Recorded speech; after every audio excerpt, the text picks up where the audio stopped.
کودکانی که در کره خشتپزی کار میکنند. در ولسوالی خانچارباغ ولایت فاریاب حدود 20 کره خشتپزی وجود دارد که بیش از نیمی از کارگران آنها را کودکان تشکیل می‌دهد. در یکی از این کوره ها کودکان در گرمای 40 سانتیگراد مشغول کار سخت هستند.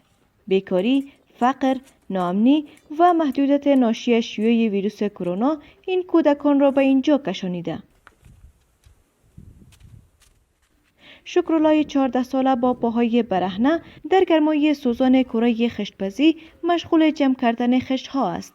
میگوید نیم روز به دلیل بیماری بر سر کار نیامده بود، اما در بعد از ظهر که کمی بهبود یافت بر سر کار آمد. باور دارد که گرما و کار دشوار بیمارش کرده.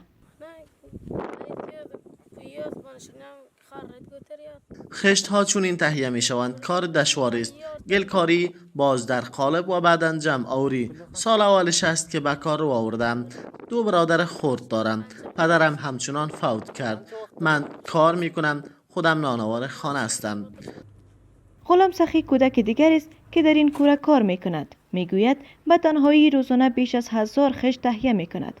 او 7 ماه پیش مکتب را ترک کرده و به کار رو آورده است به دلیل فقر و تنگ دستی خانواده اش. او میگوید روزانه حدود 1000 الی 800 خشت تهیه می کنم. اگر در زیر آفتاب کار کنم همیشه بینیم خون می شود. خشت مالی کار سختی است.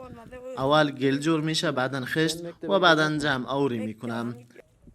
استخدام کودکان در کارهای شاق نگرانی کمیسیون مستقل افغانستان را برانگیخته است. رئیس دفتر این کمیسیون در فاریاب به رادیو آزادی گفت که کودکان کارگر در محل کار با انواع خشونت نیز روبرو می شوند. این اطفال در محلی که استخدام می شوند به انواع خشونت توسط کارفرمایان و توسط افراد دیگری که در محل کار همراه از اینا کار میکنند میشوند و همچنان این محلی که اینها کار میکنند بالاخص در ولایت فاریاب کار میکنند اینا محلی غیر مسئول میباشند.